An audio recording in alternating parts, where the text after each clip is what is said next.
Clara Bennett had exactly 40 minutes to finish dusting the private library before Sterling Vance's morning meeting started, and she was already behind. She moved fast between the tall bookshelves, her cart squeaking softly against the marble floor, wiping down leather spines that hadn't been touched in years.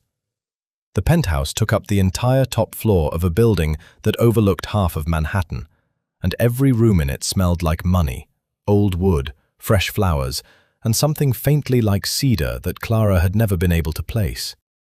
She liked the quiet of the mornings. Before the phones started ringing and the security team paced the hallways, before Sterling Vance himself appeared looking like he hadn't slept and didn't need to. In the quiet, Clara could hum to herself, straighten the same shelf twice just because she liked how the books looked lined up, and pretend for a few minutes that this enormous apartment was just a house and she was just cleaning it, nothing more. Her phone buzzed in her apron pocket. A voice note from her best friend Priya asking for an update on the drama Clara had been telling her about all week. The whispers among the household staff about Sterling's fiancée, Rosalind, and the strange late-night phone calls nobody could explain. Clara pulled out her phone, glanced at the screen, and pressed record on a message back. "Okay, so get this," she whispered, ducking behind a bookshelf out of habit even though she was alone. "Yesterday I was cleaning the west hallway, and I saw Rosalind slip into the study with a phone that is not her regular phone. Like a different one. Small, black, one of those prepaid ones. And she was talking so quiet I couldn't hear anything, but I caught one word. Transfer. And then this morning, I heard Mr. Vance's accountant on the phone with someone about missing funds from his private investment account. I'm telling you, something is going on with her. I don't trust it. If I were him, I'd be checking every account she's ever touched." She kept talking, spinning out theories the way she and Priya always did, half serious and half just enjoying the gossip.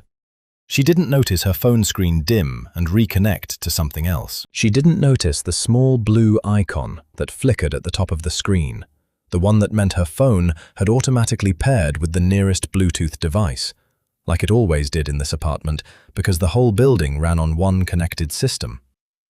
She definitely didn't notice that her voice, every word of it, was now playing softly through the ceiling speakers in the room next door. Sterling Vance was standing by the window in his office when he first heard it. A voice, tinny and small, coming from the built-in speaker above his desk, the same speaker that normally played his morning briefing playlist or piped through calls from his assistant. He frowned and reached for the volume panel mounted near the door, ready to shut off whatever glitch had triggered it. Then he heard the word, Rosalind, and his hand stopped in the air. He didn't move again until the recording ended. Sterling had built an empire out of knowing exactly when something didn't add up, and this didn't add up. A second phone, whispered calls, missing money from an account almost nobody had access to.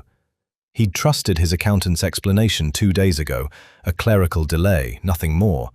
But hearing it confirmed by a woman with no reason to lie, a maid who clearly had no idea she was broadcasting to the entire East Wing, hit differently than a spreadsheet ever could. He set his phone down slowly and picked up the private line instead, the one connected directly to his head of security. "Marcus, I need every account tied to my name frozen by end of day. Personal, marital, joint, all of it. Quietly. I don't want a paper trail that anyone outside this apartment can trace back to me making the first move." There was a pause on the other end. "Everything all right, sir?" Sterling looked toward the door that led to the hallway, toward the library, where he could still faintly hear the maid's cart rolling across the floor, oblivious. "Everything's about to become very clear," he said. "That's all." He hung up and stood there a moment longer, turning the pieces over in his mind. Rosalind. The woman he was supposed to marry in 4 months. The woman his mother adored. The woman photographers loved. The woman who'd never once given him a reason to doubt her, until this morning, when a stranger's careless voice memo had cracked the whole thing open by accident. He thought about walking straight into the library and confronting Clara, demanding to know what else she knew, how long she'd suspected something, why she hadn't come to him directly instead of gossiping to a friend over the phone. But something told him to wait. If Clara didn't know she'd been overheard, she'd keep watching. Keep noticing things the way staff always did, quietly, from corners nobody paid attention to. And if Rosalind was really moving money through a second phone, Sterling was going to need eyes in this apartment that nobody suspected were watching at all. He walked to his desk, sat down, and opened his laptop like nothing had happened. In the next room, Clara finished her voice memo, tucked her phone back into her apron, and went back to dusting, completely unaware that 4 minutes of careless honesty had just set something in motion that neither she nor Sterling Vance would be able to stop. By 6 o'clock, Clara still had no idea anything was wrong. She'd spent the afternoon finishing the West Wing, then helping the kitchen staff set up for a dinner Sterling ended up cancelling last minute, then folding linens in the laundry room while half listening to the radio.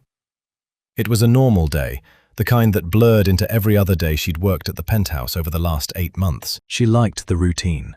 She liked not having to think too hard about anything except the next task on her list. She was heading toward the foyer to grab her coat when she passed the security console near the elevator, a small screen the household staff used to check deliveries and visitor logs. Something on it caught her eye. A device list. Connected devices, the label read, and there, near the bottom, was her own phone. Clara Bennett's iPhone. Connected 9:14 a.m. Disconnected 9:52 a.m. Her stomach dropped. She stood frozen for a second, running the math in her head. 9:14 to 9:52. That was this morning. That was the exact window she'd been in the library, dusting, recording her voice memo to Priya, talking about Rosalind, about the second phone, about missing money. Clara's hands went cold. She pulled out her own phone with shaking fingers and scrolled back through her messages. And there it was. The voice note to Priya, 4 minutes and 11 seconds long, sent at 9:19 a.m. Sent from right there in the library, right under the ceiling speaker she'd never once looked at twice. She thought about every word she'd said, every guess, every bit of gossip, every theory she'd spun about the woman Sterling Vance was going to marry. And if the system had logged her phone connecting to the house's audio network, that meant it hadn't just recorded, it had played, out loud, somewhere in this apartment. Clara didn't wait to find out where. She turned and walked straight toward the house manager's office, her heart pounding so hard she could feel it in her ears. Eleanor Cho looked up from her desk when Clara knocked on the open door, already talking before Eleanor could say anything. "I need to resign, today, right now if that's possible." Eleanor blinked. "Clara, slow down. What happened?" "I did something stupid. I recorded a voice memo this morning in the library and I think it played through the speakers. I think someone heard it. I said things I shouldn't have said, about Ms. Rosalind, about accounts, and I wasn't trying to cause trouble, I swear. It was just me talking to my friend, but if Mr. Vance heard any of it..." "Clara." Eleanor stood up, her voice firm but not unkind. "Breathe. Just breathe for a second." Clara pressed her palm against her mouth, trying to hold herself together. She could already picture it, getting fired, or worse, getting blamed for starting rumors about the woman about to become lady of the house. She needed this job. Her mother's medical bills weren't going to pay themselves, and jobs like this one, steady, decent pay, benefits, didn't come around twice. "I'll write whatever letter you need," Clara said. "I just think it's better if I leave before this becomes a bigger mess than it already is." Eleanor didn't answer right away. She glanced past Clara toward the hallway, and Clara turned to see what she was looking at. Sterling Vance was standing there. He must have come out from his office sometime in the last minute, and from the look on his face, he'd heard at least the tail end of what Clara had said. Clara's whole body went rigid. "Mr. Vance, I am so sorry. I didn't know the phone had connected to anything. I would never..." "Clara." His voice was calm. Too calm in a way that made it worse somehow. "Come with me." She followed him because there wasn't really a choice, her legs moving on autopilot while her mind raced through every possible version of how badly this was about to go. He led her into the small sitting room off the foyer, closed the door, and turned to face her. "You're not resigning," he said. Clara blinked. "I'm sorry?" "I heard the recording, all of it." He said it plainly, without anger, watching her reaction. "You weren't trying to spy on anyone. You were talking to a friend and made an honest mistake with your phone. That's not a fireable offense in my book." "But I said things about Ms. Rosalind that weren't mine to say, things I only guessed at. If she finds out I was the one, she won't find out from me." Sterling's eyes stayed steady on hers, and something in them made Clara stop talking entirely. "What you said this morning wasn't just gossip, Clara. It confirmed something I already suspected. There is a discrepancy in one of my private accounts, and you gave me a piece of the picture I didn't have before." Clara felt her pulse thudding in her throat. "I don't understand." "You don't need to, not yet." He paused, choosing his next words carefully. "What I need is for you to stay exactly where you are. Keep doing your job, keep your eyes open, the way staff always do without anyone noticing. If you see anything else, anything that seems out of place, you come to me directly, not to Eleanor, not to your friend on the phone. Me." "You want me to spy on your fiancé?" "I want you to keep telling me the truth," he said, "which is apparently something you're very good at, even when you don't mean to."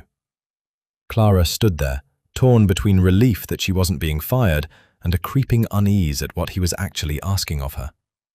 Working in this house was one thing. Being pulled into whatever was happening behind its closed doors was something else entirely. "Okay," she finally said, because refusing didn't feel like something she was allowed to do. "I'll stay." Sterling nodded once, like the matter was already settled in his mind, and turned to leave the room. At the door, he paused and looked back at her. "For what it's worth," he said, "you didn't do anything wrong this morning. You just happened to be honest at exactly the right moment." Then he was gone, and Clara stood alone in the sitting room, staring at the door, wondering exactly what she'd just agreed to become part of. The 42nd floor of Vance Holdings was quiet at 7 in the morning, the way Sterling liked it. No assistants hovering, no calls scheduled, just him and Walter Higgins in a glass-walled conference room with the blinds drawn shut for the first time either of them could remember. Walter had been Sterling's chief auditor for 11 years. He was a careful man, the kind who double-checked decimal points out of habit rather than necessity, and Sterling trusted him with things he wouldn't tell his own family. This morning, Walter looked like he hadn't slept, 3 laptops open in front of him, and a stack of printed transaction logs fanned across the table. "Tell me what you found," Sterling said, taking the seat across from him. Walter didn't waste time with pleasantries. "You asked me to trace every account with access to the Meridian Holdings shell structure. I went back 6 months. He turned one of the laptops around so Sterling could see the screen. "There's a pattern. Small transfers at first, a few thousand here and there, easy to miss if you're not looking closely. Then, about 10 weeks ago, they get bigger. 15,000, 40, once almost 200,000 in a single transfer, routed through 3 different accounts before it landed somewhere I couldn't trace past a shell in the Caymans." Sterling kept his face still, the way he did in every negotiation he'd ever walked into. "And you're sure this wasn't Marcus's team? Wasn't a vendor payment, a tax structure, something legitimate?" "I checked every possibility twice before I called you last night." Walter pulled up another screen, this one a login history. "Every transfer was authenticated using the same device credentials. A laptop registered under a personal email, not a company one. I ran the registration information against your household staff directory, your executive team, and your family contacts." He turned the screen fully towards Sterling. The email address on file was rosalind.hart.private@, followed by a domain Sterling recognized instantly. It was the personal account Rosalind used for wedding planning, for messages to her mother, for things that had nothing to do with his business. Sterling stared at it for a long moment. Some small, stubborn part of him had been hoping Walter would find something else. A contractor with access he shouldn't have had, a disgruntled employee, anything that wasn't this. "How long has this laptop had access to Meridian's structure at all?" Sterling asked, his voice level. That's the part I don't understand, Walter said. It shouldn't have access. I checked the permission logs going back 2 years. Nobody outside the executive finance team was ever granted entry to that shell network. Ms. Hart's credentials shouldn't even be capable of authenticating a transfer like this. Which means someone gave her access deliberately. Or someone used her credentials without her knowing, Walter said carefully. I'm not in the business of assuming guilt from a login trail alone, sir. I've seen enough fraud cases to know that stolen credentials look exactly like this on paper. Sterling appreciated that Walter said it. It was the kind of caution that had kept the company out of expensive mistakes more than once. But something about the timing bothered him, the transfers accelerating right around the same weeks Rosalind had started acting strange, taking calls in empty rooms, guarding her second phone like it held something she couldn't risk anyone seeing. "Show me the individual transfer destinations," Sterling said. Walter clicked through a series of account numbers, routing codes, intermediary banks. Most of them meant nothing to Sterling at a glance, strings of numbers designed to be forgettable. But one name kept surfacing in the metadata attached to 3 separate transfers, a holding company called Thorn Maritime Logistics. Thorn, Sterling repeated. Run everything you can find on that name. Walter typed for a minute, then sat back. Registered 18 months ago, officially a shipping and freight consultancy, owned through 2 layers of shell entities, but the beneficial owner traces back to a man named Garrick Thorn. The name meant nothing to Sterling at first. Then something distant clicked into place, a memory from a charity gala 2 years earlier, Rosalind introducing him briefly to a family friend from her hometown, a man with an easy smile and expensive shoes who'd shaken Sterling's hand a beat too long. "I've met him," Sterling said quietly. "Once." Rosalind called him an old family friend. Walter didn't say anything, letting Sterling arrive at his own conclusions. "I want everything on Thorn Maritime," Sterling said finally. "Ownership history, financial filings, every contract they've signed in the last 2 years. And I want it done without anyone at this firm knowing why we're looking, including my own legal team, until I say otherwise." "That's going to slow things down. I don't care. If word gets back to Rosalind that I'm investigating her, whatever's happening stops being something I can watch unfold and starts being something she can hide." Sterling stood, buttoning his jacket, his mind already moving 3 steps ahead. "Freeze nothing else for now. I don't want her to notice anything's changed. Just keep pulling the thread quietly." Walter nodded and began gathering his laptops. As Sterling reached the door, he paused. "One more thing," Sterling said. "Cross-reference Thorn's transaction dates against Rosalind's calendar.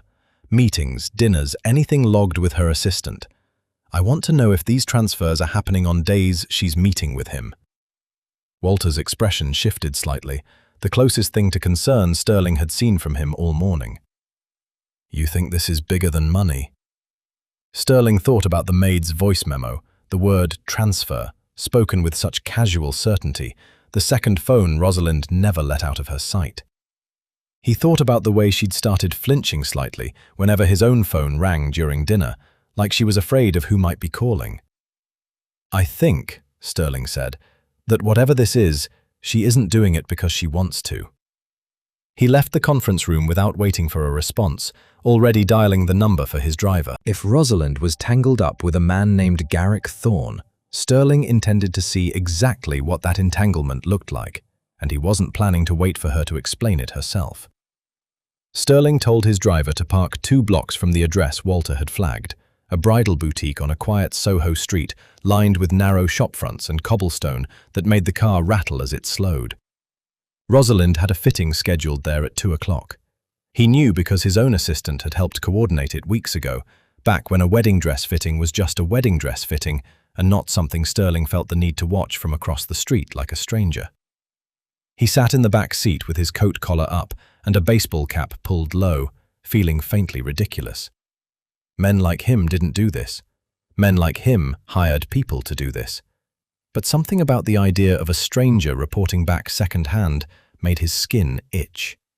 He wanted to see it himself. Rosalind arrived at 1:52, stepping out of a cab in a cream coat, her dark hair pulled back the way it always was for appointments, looking every bit like a woman with nothing to hide. Sterling watched her disappear into the boutique through tall glass doors, and for a moment he almost convinced himself Walter's numbers had to be wrong. That there was some explanation he hadn't considered yet. That the woman he'd known for 3 years, who laughed at his terrible jokes and cried at his mother's stories, wasn't capable of quietly draining money out of his accounts behind his back. Then, 20 minutes later, she came back out. She wasn't supposed to. Her fitting had been scheduled for a full hour, but there she was, stepping onto the sidewalk alone, glancing both directions before crossing the street toward a narrow alley that ran between the boutique and a shuttered antique shop. Sterling leaned forward, telling his driver to stay put, and got out of the car on foot, staying on the opposite side of the street, half hidden behind a delivery truck parked near the corner. Rosalind stopped at the mouth of the alley. A man was already waiting there, not the smiling, expensive shoes man from the gala Sterling remembered vaguely, but someone younger, wearing a plain grey jacket with a courier bag slung across his chest, the kind delivery riders used all over the city. He looked entirely unremarkable, which Sterling understood immediately was the point. Rosalind reached into her coat and pulled something out, small, rectangular, wrapped in a plastic sleeve. Sterling squinted, trying to make out the shape. A flash drive, maybe, or something similar. She pressed it into the courier's hand, said something Sterling couldn't hear from that distance, and the man nodded once before tucking it into an inner pocket of his bag. The whole exchange took less than 15 seconds. No lingering conversation, no obvious tension between them, just two people who clearly knew exactly what they were doing and wanted it over with quickly. Sterling felt something cold settle in his chest, a feeling he hadn't experienced in years, not since the early days of building the company when every deal felt like it could collapse the whole thing. This wasn't a hunch anymore.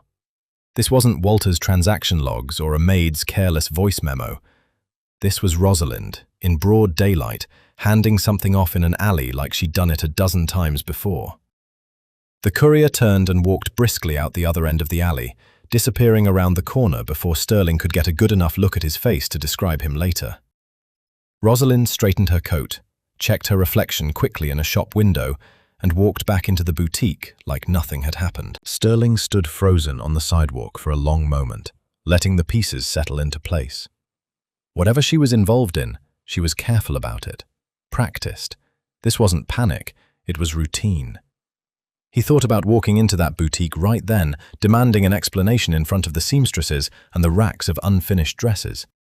He thought about how satisfying it might feel to watch her face when she realized she'd been seen. But satisfaction wasn't what he needed right now. Information was. He got back in the car and sat in silence for a moment before speaking. "Did you see the man she met in the alley?" he asked his driver, who'd also been watching from the side mirror. "Only from behind, sir. Grey jacket, courier bag. Didn't get his face." "I want you to have someone pull footage from every camera on this block.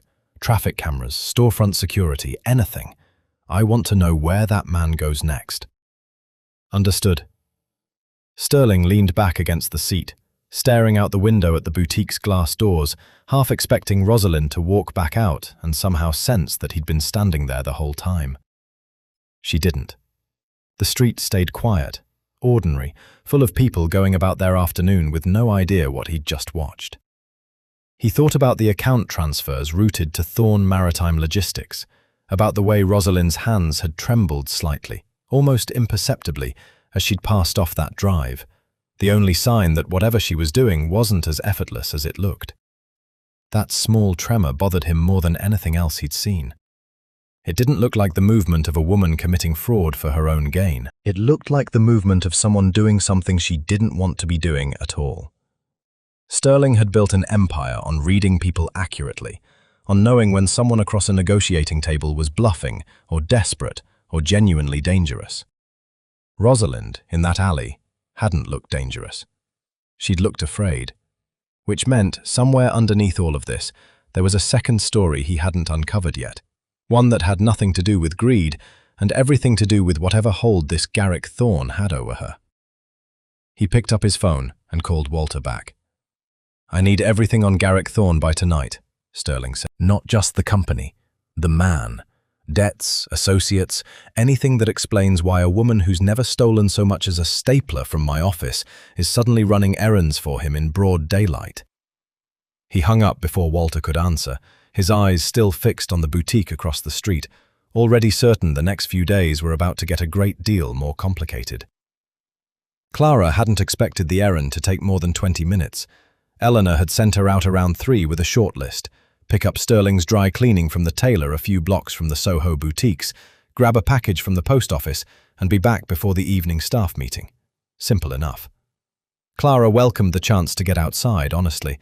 The last 2 days inside the penthouse had felt heavier than usual, every hallway carrying a kind of tension she couldn't name, but could absolutely feel, especially whenever Rosalind passed by. She found the tailor shop easily enough, a narrow storefront squeezed between a shuttered antique dealer and a small bridal boutique with a display window full of ivory silk.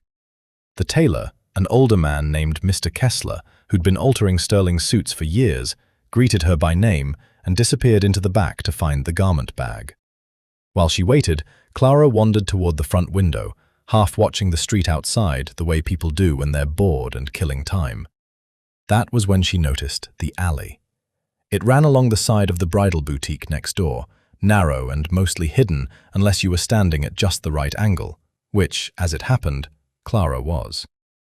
She saw a woman step into the alley's mouth, dark hair pulled back, a cream coat that looked expensive even from a distance. It took Clara a second to place her, and when she did, her stomach tightened. Rosalind. A man was already waiting there, someone Clara didn't recognize, wearing a plain grey jacket with a courier bag across his chest. She watched Rosalind hand him something small, something that caught a flash of afternoon light like plastic or glass, and the man tucked it away and left within seconds. The whole thing happened so fast that if Clara had blinked at the wrong moment, she would have missed it entirely. She stood very still at the window, replaying what she'd just seen, her mind racing back to the voice memo she'd recorded 2 days earlier. Rosalind, a hidden phone, the word transfer. It all connected in her head with an uncomfortable, sinking clarity, like watching the last puzzle piece slide into a picture she hadn't wanted finished. Then she saw the car.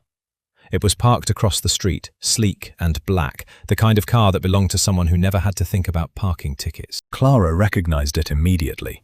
She'd ridden in it exactly once, months ago, when Sterling had insisted on having her driven home during a bad storm rather than letting her take the subway. She would know that car anywhere. Her breath caught. Sterling was here, watching, which meant he'd seen exactly what Clara had just seen, or something close to it. And Clara suddenly understood, with a clarity that made her hands go cold, that this wasn't a coincidence. He wasn't out here running errands. He was hunting. The realization landed harder than she expected. 2 days ago, Sterling had told her to keep her eyes open, to report anything unusual, and Clara had agreed because refusing hadn't felt like an option.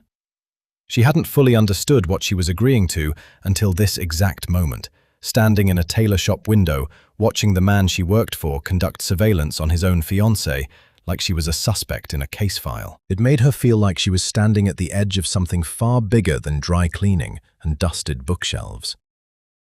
Whatever was happening between Sterling and Rosalind wasn't a private matter anymore, not really. It hadn't been since Clara's careless voice memo cracked it open, and now here she was, an accidental witness twice over, standing close enough to see everything and understand almost none of it. Mr. Kessler returned with the garment bag draped over his arm, chatting about a button he'd need to reorder, and Clara accepted it with hands that weren't quite steady, murmuring thanks before slipping back out onto the sidewalk. She didn't look toward the black car. She told herself not to, that catching Sterling's eye right now, in the middle of whatever this was, would only make things worse for everyone involved. She kept her head down and walked briskly toward the post office instead, her heart hammering the entire way, replaying the image of that small package changing hands in the alley over and over. By the time she made it back to the penthouse an hour later, Clara had talked herself in and out of telling Sterling what she'd seen at least a dozen times. On one hand, he'd told her to report anything unusual, and this certainly qualified.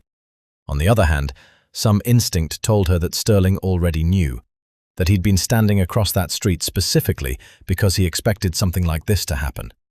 And Clara showing up to confirm it would only prove she'd stumbled into the middle of his investigation without meaning to.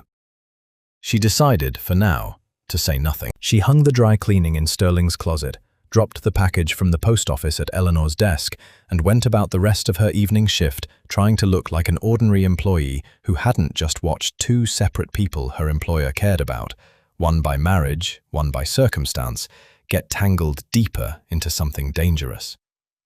But that night, lying awake in her small apartment in Queens, Clara couldn't stop thinking about the tremor she thought she'd seen in Rosalind's hand as she passed off that package. It hadn't looked like the movement of someone confident in what she was doing. It had looked almost exactly like fear. And somewhere in the back of Clara's mind, a question started forming that she couldn't quite shake. One that had nothing to do with loyalty to Sterling and everything to do with a simple, nagging doubt. What if Rosalind wasn't the villain in this story at all? Sterling booked their usual table by the window, the one with a clear view of the water, because he wanted tonight to look exactly like every other dinner they'd had over the past 3 years. Ordinary, comfortable, nothing out of place.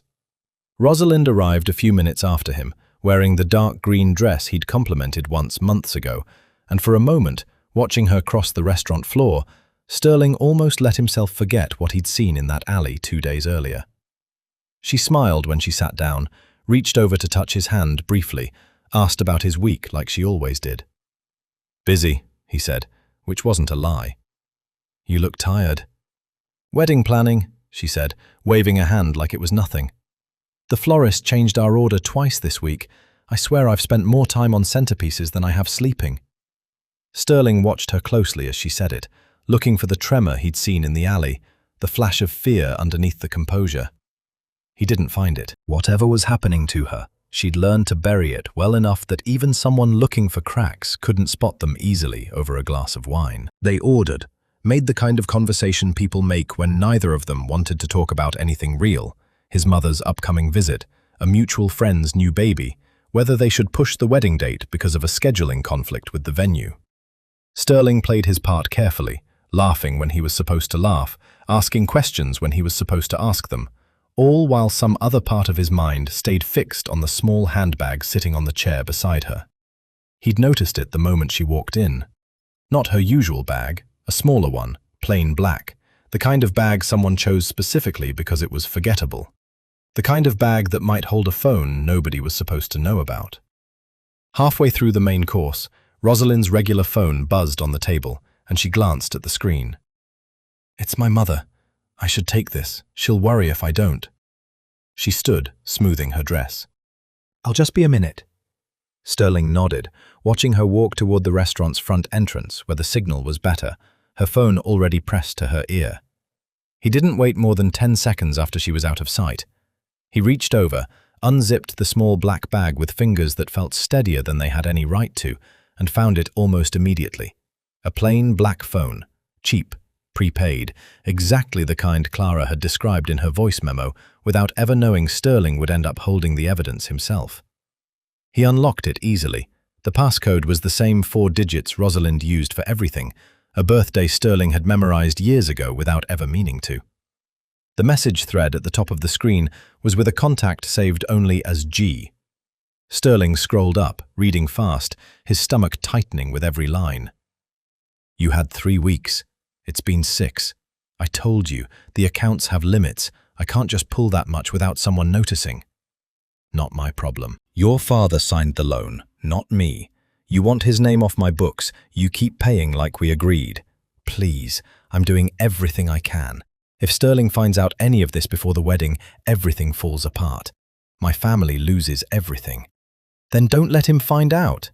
Next transfer by Friday. Or I go to him myself and tell him exactly what your father owes me and how you've been paying it off with his money." Sterling read the thread twice, his jaw tightening with every exchange. It wasn't greed. It wasn't some scheme Rosalind had cooked up for her own benefit. Somewhere along the way, her father had borrowed money from Garrick Thorne, a debt Rosalind clearly hadn't known about until it became her problem to solve, and Thorne had been squeezing her for months, threatening to expose it, threatening to destroy the wedding and her family's reputation in the same breath. She wasn't stealing from him. She was protecting her family from a debt that wasn't even hers, using his money because she had nowhere else to turn and no way to ask him directly without unraveling everything. Sterling heard her heels clicking back toward the table and slid the phone back into the bag, zipping it closed just as she rounded the corner, her regular phone still in her hand. "Sorry about that," she said, sitting back down. "She wanted to know if we'd finalized the flowers." "It's fine," Sterling said, and found, to his own surprise, that he meant it in a way he hadn't expected to. Whatever anger he'd been carrying for the last 3 days hadn't disappeared, but it had shifted into something else entirely, something closer to worry, and underneath that, a quiet, simmering fury directed not at Rosalind, but at the man threatening her family from the shadows. He picked up his glass and studied her over the rim of it, this woman he'd known for 3 years, who'd apparently been carrying an impossible weight alone rather than risk telling him the truth. "Rosalind," he said carefully, "if something were wrong, if you were dealing with something difficult, something you didn't think you could tell me, would you?" She looked up at him, something flickering behind her eyes too fast for him to fully read. "Why would you ask that?" "No reason," he said, backing off before she could grow suspicious. "Just thinking about the wedding, about starting a marriage without secrets between us." Rosalind smiled, but it didn't quite reach her eyes. "There's nothing like that, Sterling, I promise." He nodded and let the conversation move on to something lighter, but the words from that burner phone stayed lodged in his mind for the rest of the evening. Friday. Next transfer by Friday, or Thorne would come to him himself. Sterling had 4 days to figure out how to dismantle a man like Garrick Thorne before Friday arrived, and he intended to make sure Thorne never got the chance to say a single word to him directly. Clara woke up before her alarm, which almost never happened, and lay staring at the ceiling of her small apartment for a long moment before she let herself admit the truth. She hadn't really slept. She'd spent most of the night going back and forth in her head, turning over everything she'd seen outside the tailor shop, everything she'd overheard in that voice memo 2 days before that, until it all blurred together into one uncomfortable knot she couldn't untangle. By 4 in the morning, she'd made a decision that felt less like a choice and more like the only thing left to do. She was going to leave. Not the city, necessarily, though she'd thought about that too somewhere around 2 a.m. Just the job. She'd tell Eleanor something vague, a family situation, a need for a change, and disappear quietly from the Vance household before whatever was building between Sterling and Rosalind exploded into something Clara didn't want to be standing anywhere near when it did. She wasn't equipped for this. She was a maid. She dusted shelves and folded linens and went home to her small apartment in Queens, and none of that had prepared her for becoming an accidental witness in what increasingly felt like a slow-motion financial standoff between powerful people who could crush someone like her without even noticing they'd done it. She got up, made coffee she barely drank, and had just started pulling a suitcase down from her closet shelf when someone knocked on her apartment door. Clara froze. Nobody knocked on her door at 8 in the morning. Her neighbors didn't, her landlord always texted first, and Priya was 3 states away visiting her sister. She approached the door slowly and looked through the peephole, expecting a delivery or a mistake. Instead, she saw a man in a dark suit standing perfectly still in her hallway, hands folded in front of him, looking exactly like the kind of person who worked for someone with a lot of money and very little patience for wasted time. Her heart dropped straight into her stomach. She thought about not answering. She thought about climbing out the fire escape, which was a ridiculous thought, and she knew it even as it crossed her mind. But something about the man's posture, calm, unhurried, nothing threatening in the way he stood, made her open the door instead of running from it. "Miss Bennet," he said, his voice polite, almost gentle. "My name is Marcus. I work for Mr. Vance." Clara's grip tightened on the door. "Is something wrong? Did something happen?" "No, nothing like that." He reached into his jacket, slow and deliberate, clearly aware that a strange man reaching into his coat in a doorway wasn't going to help her nerves. He pulled out a small, sealed envelope and held it out to her. "Mr. Vance asked me to deliver this personally. He said it was important you receive it directly, not through Eleanor or anyone else at the house." Clara stared at the envelope like it might bite her. "What is it?" "I wasn't told the contents, Mum. Just asked to make sure it reached you." She took it slowly, feeling the weight of it in her hand. Light, thin. Whatever was inside couldn't have been more than a page or two. Marcus didn't move, didn't rush her, just stood there with the same patient calm as she turned the envelope over and finally broke the seal. Inside was a single sheet of paper, and on it, in handwriting she recognized from notes he'd left around the penthouse over the months, quick, slanted, efficient, was a short message. "Clara, I know you saw something yesterday near the tailor shop. I'm not angry, and you're not in trouble. I need someone I can trust completely right now, someone with no reason to lie to me and no connection to anyone involved in this. You've proven twice now that you tell the truth, even when it's inconvenient for you. I need that. This is a secure line, set up only for communication between us. No one else has access to it, including Eleanor or my own security team. Use it if you see or hear anything else. I know this is asking a lot. I understand if you'd rather walk away, but if you're willing to stay, I promise you'll be protected, and you'll be compensated for the risk. Whatever you decide, thank you for your honesty. It's rarer than you'd think. SV." Folded beneath the letter was a small device, no bigger than a matchbox, with a single button on its surface and nothing else. No screen, no branding, nothing that gave away what it actually was. "It connects directly to a secure line at his office," Marcus explained, seeing her confusion. "Press the button, it alerts a private number only he checks. No calls come through it unless you make them. Nobody can trace it back to you." Clara looked down at the letter again, then at the small device sitting in her palm, then finally back up at Marcus, who was still waiting patiently, in no apparent hurry to leave. She thought about the suitcase still half open on her bed. She thought about her mother's medical bills, about the steady paycheck she genuinely couldn't afford to lose, about Rosalind's trembling hand in that alley 2 days ago, about the strange tug of sympathy she'd felt ever since, even though she barely knew the woman. And underneath all of it, she thought about something simpler. Nobody in her entire life had ever told her that her honesty mattered. Not like this. Not in writing, from someone with every reason and every resource to have simply fired her instead. "Tell him," Clara said slowly, folding the letter back along its crease, "that I'm staying." Marcus nodded, the faintest trace of approval crossing his otherwise unreadable expression. "He said you might say that."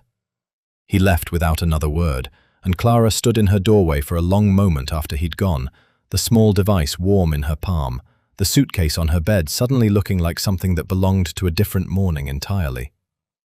Marcus had found the courier by late afternoon. It took 2 days of pulling traffic camera footage and cross-referencing routes, but eventually the grey jacket and courier bag from the Soho alley led back to a rented storage unit in an industrial stretch of Queens, tucked between an auto body shop and a self-storage facility with rows of identical metal doors lit by a single flickering security light. The courier, a freelancer named Des, who ran occasional deliveries for cash and clearly had no idea what he was actually carrying, had made the same drop-off 3 times in the past 2 weeks, always to the same unit. Sterling sat in the back of his car a block away, watching the storage facility through a pair of binoculars he felt slightly absurd holding, while Marcus and 2 members of his security team moved in on foot. "Unit 214, Marcus said quietly through the earpiece. "Lock's a standard cylinder, nothing fancy. We're in position." "Cameras?" Sterling asked. "One at the entrance, blind spot on the east side where we're standing. We're clear." Sterling had spent most of the afternoon debating whether this was even legal, whether breaking into a storage unit, even one clearly being used to hide financial records tied to a man extorting his fiancée, was a line he should be crossing. In the end, he'd decided it didn't matter. Garrick Thorne wasn't going to hand over evidence voluntarily, and Sterling wasn't willing to wait for Friday's deadline to arrive and watch Rosalind get squeezed for another payment while he sat on his hands doing nothing. "Go," Sterling said. Through the earpiece, he heard the faint scrape of the lock giving way, then the metal door rolling up with a low groan. A pause. Then Marcus's voice again, quieter now, almost surprised. "Sir, you should see this."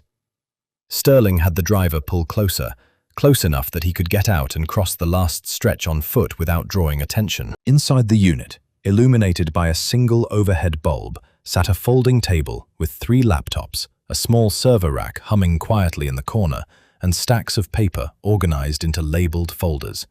The kind of setup that looked less like a courier's storage and more like a small, improvised office.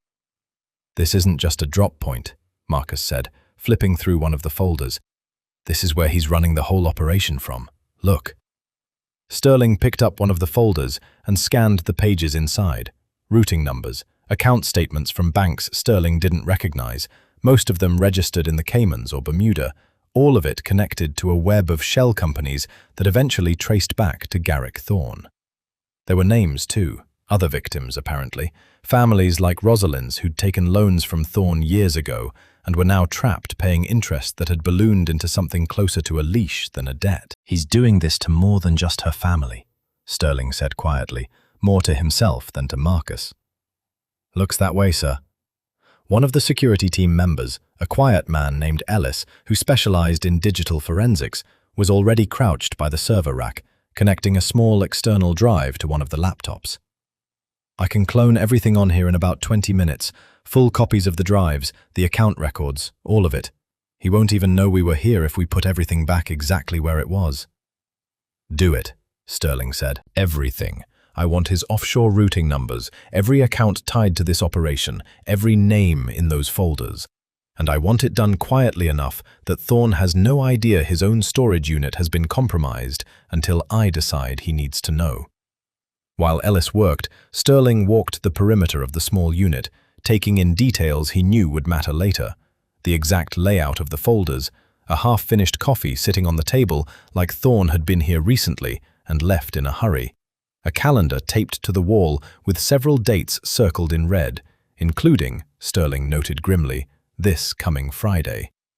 He thought about Rosalind at dinner 2 nights ago, her hands steady around her wineglass, even as a countdown ticked silently in her handbag. He thought about her father, whoever he was, whatever mistake he'd made years ago that had left his daughter paying for it in secret installments she couldn't explain to anyone. And he thought about Clara, sitting somewhere in Queens with a small device in her pocket that connected directly to him, trusting him enough to stay when leaving would have been so much easier. None of them deserved to be caught in Garrick Thorne's web.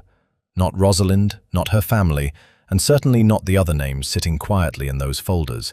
People Sterling had never met, who were probably lying awake right now the same way Rosalind had been, terrified of a Friday deadline hanging over their heads.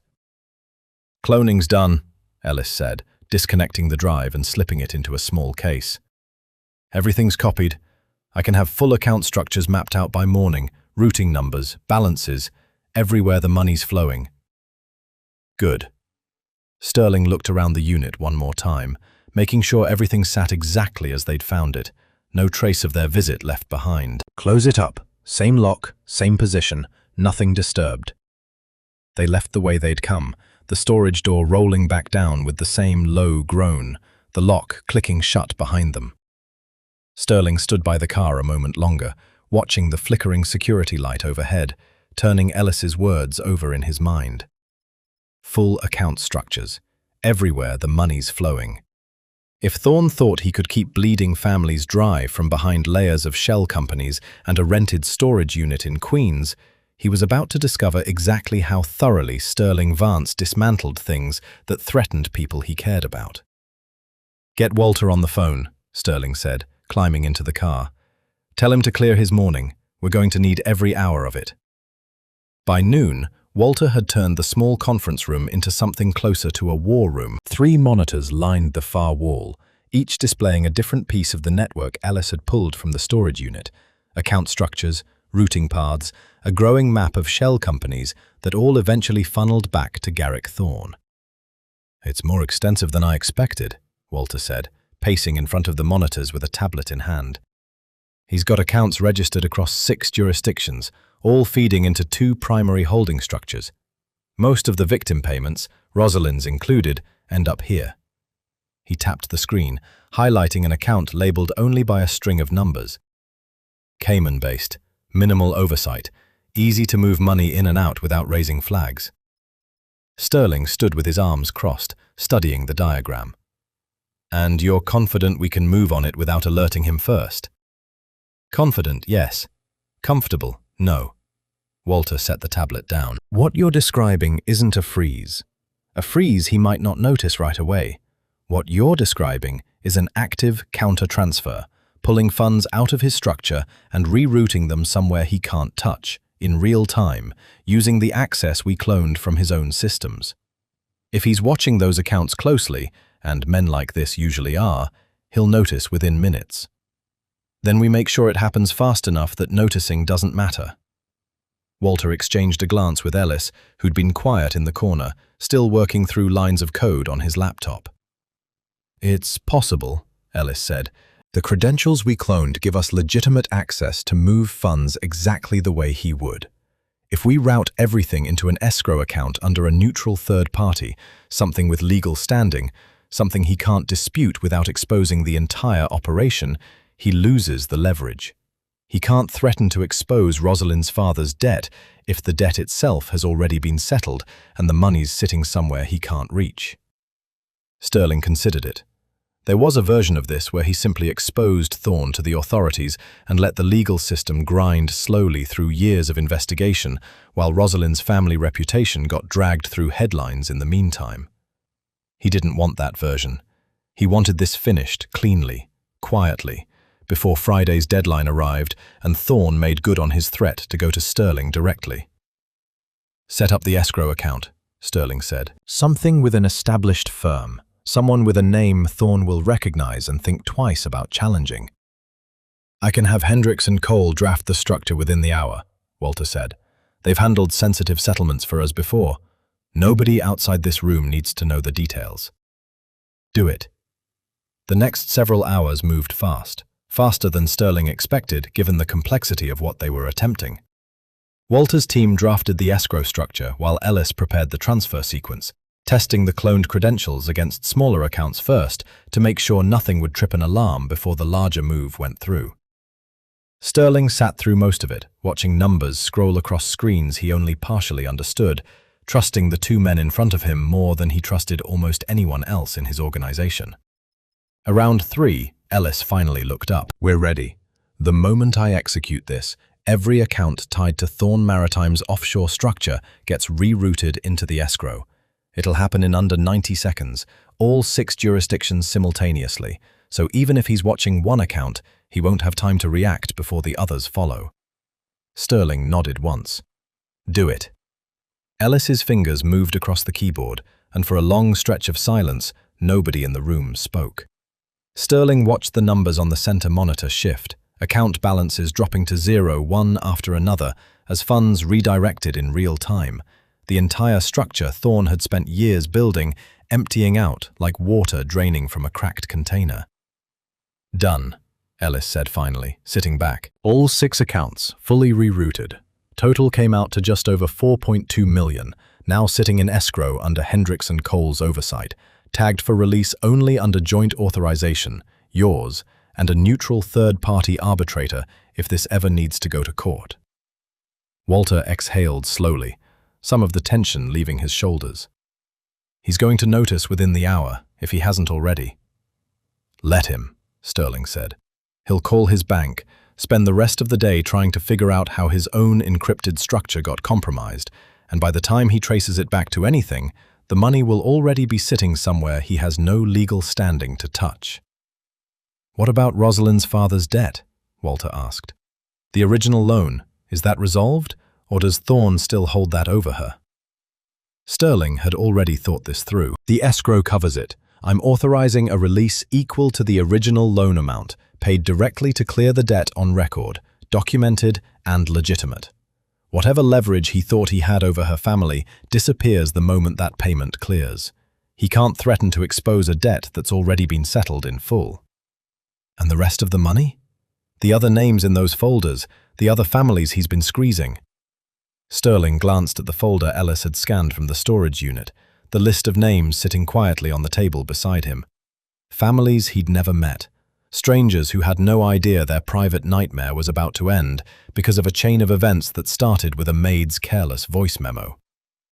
"We return what's owed to each of them," Sterling said, quietly, through the same escrow structure, no explanation required. If anyone asks, it's an anonymous settlement. Thorne won't be in any position to explain what happened to his own money, let alone theirs. Walter allowed himself a small, tired smile.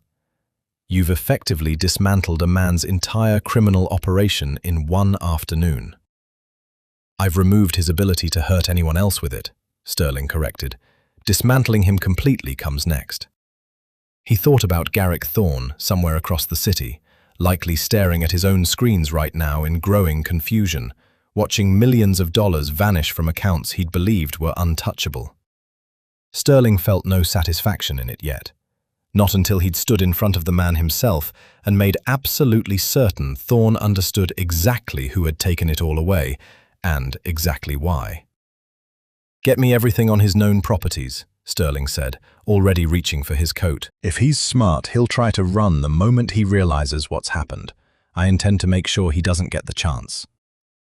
The tip came in just after 11, a flagged property record among Thorne's known assets, a private hangar at a shipping terminal in Brooklyn registered under yet another shell company, and a flight plan filed for a chartered plane departing at 1 in the morning. Sterling read the notification twice before he was already moving, coat in hand, telling Marcus to bring the car around. "You think he's running?" Marcus said, more statement than question, as they pulled out onto the empty street.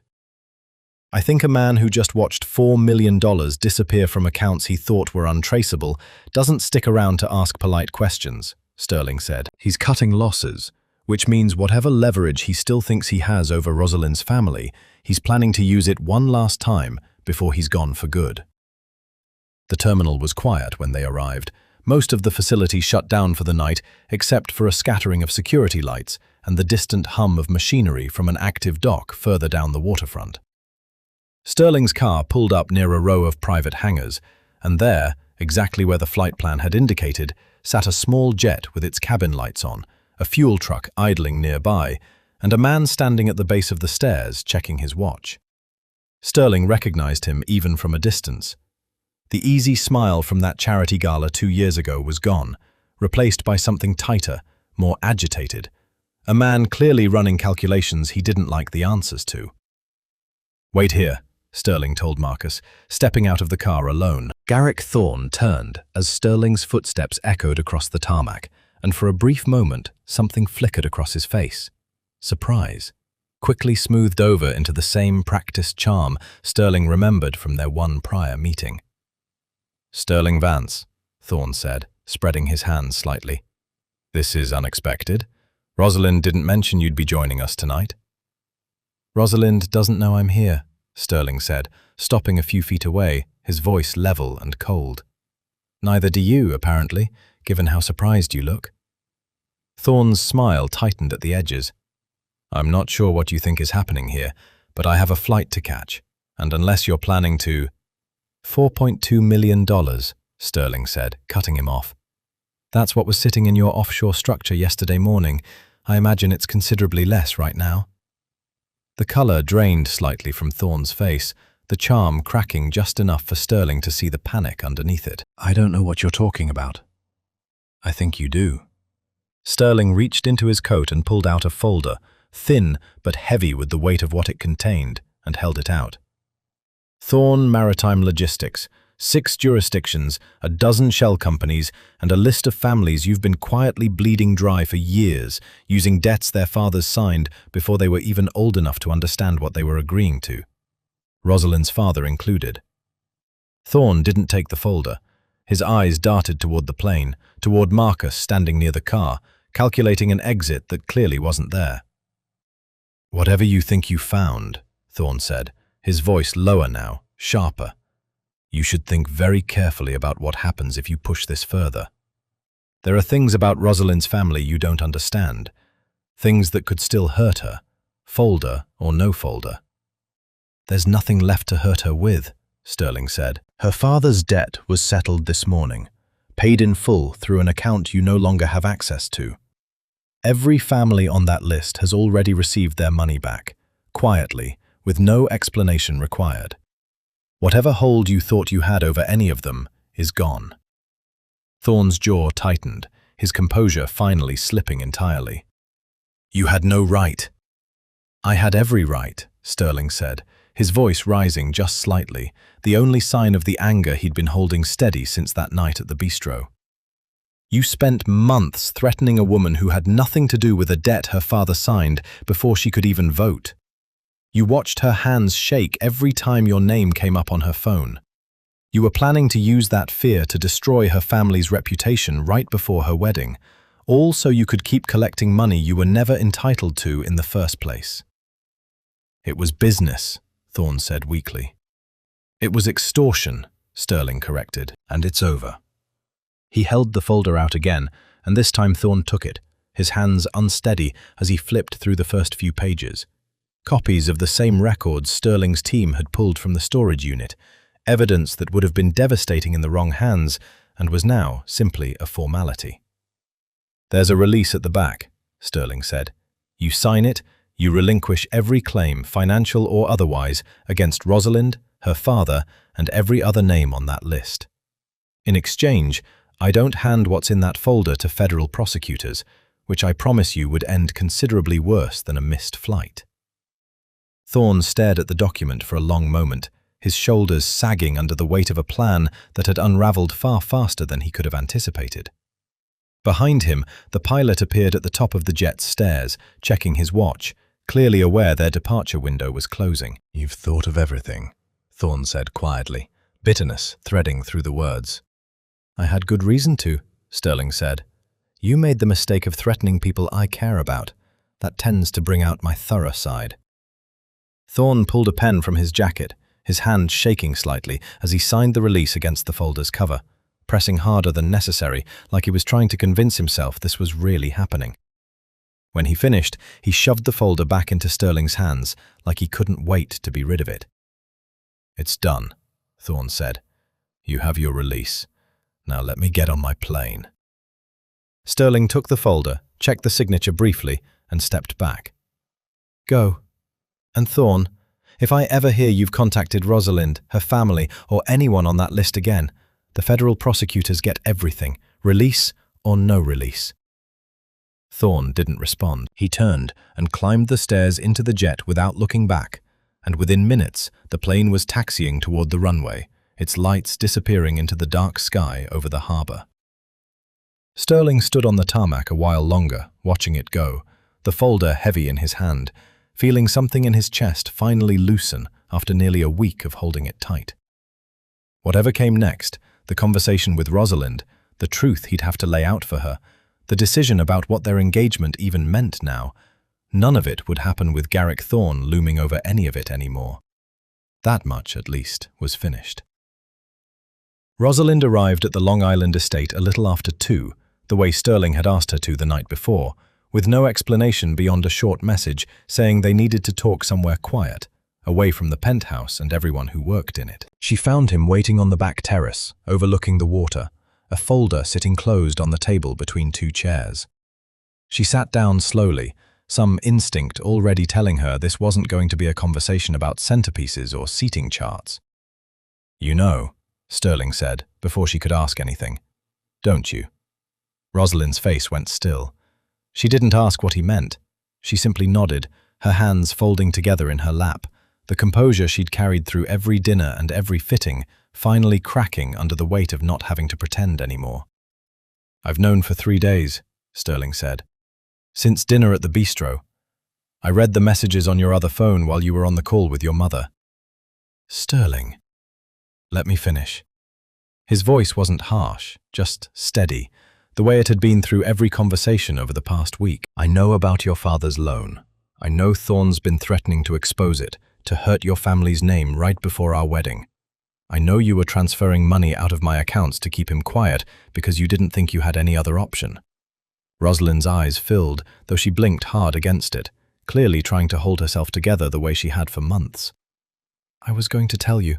After the wedding, once I'd figured out how to pay it back without you finding out how bad it had gotten. I didn't want you to marry me because you felt sorry for my family's mess. I wouldn't have felt sorry for you, Sterling said quietly. I would have helped you. That's the part that bothers me most, Rosalind. Not the money, not even the secrecy. It's that you didn't trust me enough to let me be someone you could turn to. She looked down at her hands, and for a long moment neither of them said anything, the only sound the water moving gently against the shoreline below. Thorne is gone, Sterling finally said. Your father's debt is settled, fully and legally, no strings attached. I've made sure Thorne has no leverage left over your family, and no ability to come near any of you again. Your parents are safe. Your family's business is secure. Rosalind looked up at him, confusion and gratitude and grief all tangled together on her face. Why would you do that if you're... She stopped herself. If I'm calling off the wedding, Sterling finished for her, gently. Because whatever's happened between us, you didn't deserve what Thorne was doing to you. Nobody does. Protecting your family isn't something I was ever going to hold hostage to whether we stay together. Rosalind pressed a hand over her mouth, tears finally slipping free, though something in her expression looked less like heartbreak and more like relief, like she'd been carrying a weight so long she'd forgotten what it felt like to set it down. I think, she said slowly, some part of me always knew we weren't right for each other. Not the way people should be going into a marriage. I just didn't know how to stop everything once it started moving. I think some part of me knew that too, Sterling admitted. I just didn't want to be the one who said it first. They talked a while longer, quieter now, working through the practical pieces, the venue, the guests, the public explanation they'd give that wouldn't drag either family's name through gossip columns.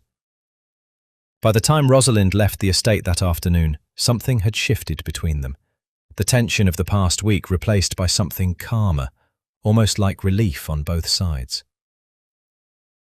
Sterling found Clara in the penthouse kitchen later that evening, exactly where Eleanor said she'd be, wiping down counters that were already clean out of habit more than necessity. Do you have a minute? He asked. Clara set down her cloth, wiping her hands on her apron, a flicker of nervousness crossing her face the way it always did whenever he sought her out directly. Of course, Mr. Vance. Sterling, he corrected, not for the first time. And walk with me a moment. They ended up in the library, the same room where this had all started 8 days earlier, though it looked entirely different to Clara now than it had that morning she'd been carelessly recording a voice memo, unaware anyone could hear it. Rosalind and I ended the engagement today, Sterling said, peacefully. Her family's protected, Thorne's gone, and none of it would have happened the way it did without you. Clara shifted uncomfortably. I didn't do anything, really. I just happened to be talking too loud at the wrong moment. You told the truth when it was inconvenient to do so, Sterling said. Then you stayed, even when leaving would have been easier and safer for you. Then you saw something in that alley and said nothing until I was ready to hear it, trusting me to handle it the right way. That's not nothing, Clara. That's rarer than you think. He handed her a folder, similar in shape to the one he'd handed Thorne on the tarmac 2 nights earlier, though the contents inside couldn't have been more different. Clara opened it slowly and found a formal offer letter, a new position, estate logistics manager, overseeing operations across all 3 of his properties, with a salary that made her hand tighten around the paper to keep it from shaking. I don't understand, she said. I'm not qualified for something like this. You're more capable than you give yourself credit for, Sterling said, and I'd rather build someone's trust properly than lose it by pretending this past week didn't happen. Clara looked down at the offer, then up at him, something warm and uncertain rising in her chest that she didn't quite have a name for yet. Okay, she said finally, a small smile breaking through despite everything. I'll take it. Outside the library window, the city lights had already begun flickering on across Manhattan, marking the quiet end of a week that had started with an accidental voice memo and ended with an entire life rebuilt from the wreckage it left behind.